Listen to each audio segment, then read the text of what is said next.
I'm Paul Levinson, and welcome to Light On, Light Through, episode 87, Occupy Wall Street Chronicles, Part 1.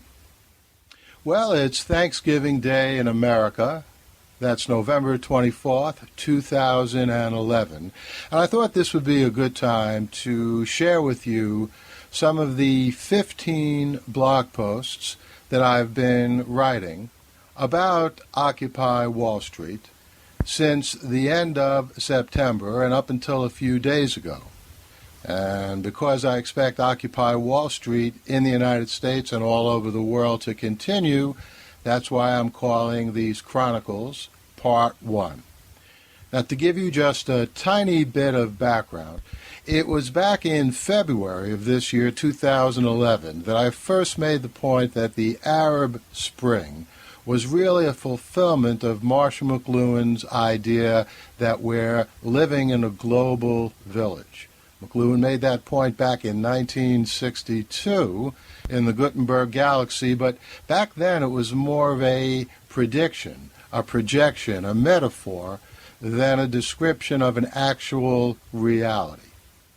But it seemed clear to me in the Arab Spring that the use of mobile phones and the various Facebook, Twitter, and YouTube connections and apps allowed people in Cairo, in other places in the Middle East, to not only help organize their events out in the street, but to send videos, YouTube videos of various things that were actually happening at these events, including some of the brutality of the government responses to these gatherings.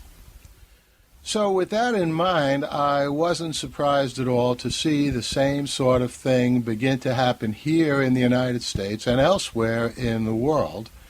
Actually, I was in Barcelona in May of this year, and I saw out on the Rambla demonstrators. They called themselves then the May 15th movement.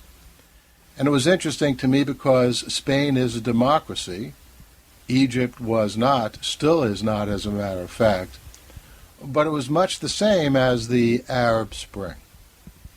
And so I decided to take a careful look at what was happening in the Occupy Wall Street movements here in the United States when they began to emerge in September.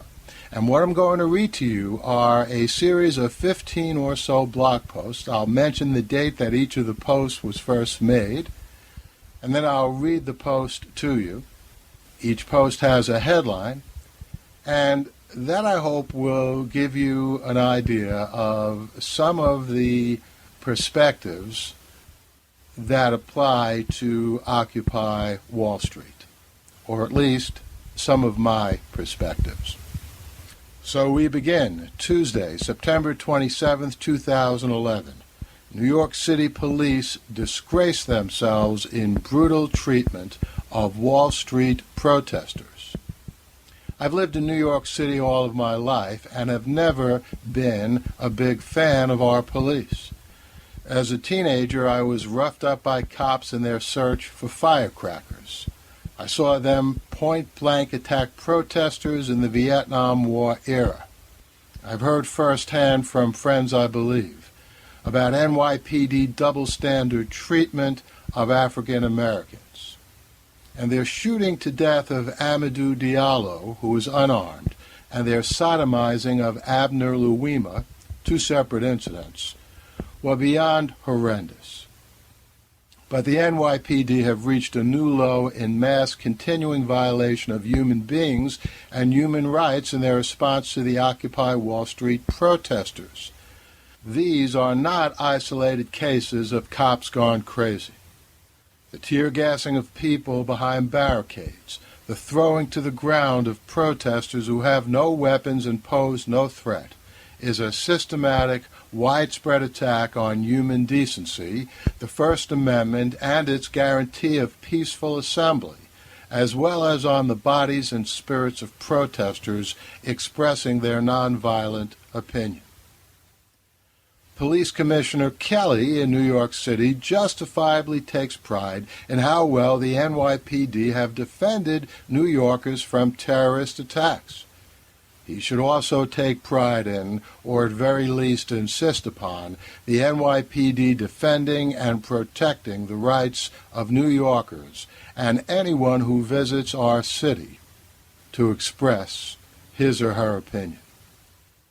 Based on what has happened so far, Police Commissioner Kelly obviously does not.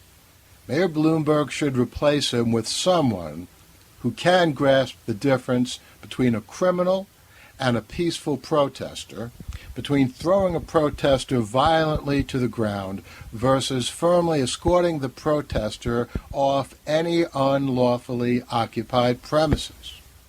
Social media, or what I call new media, are empowering people not only in the Middle East, but all over the world, including here in America.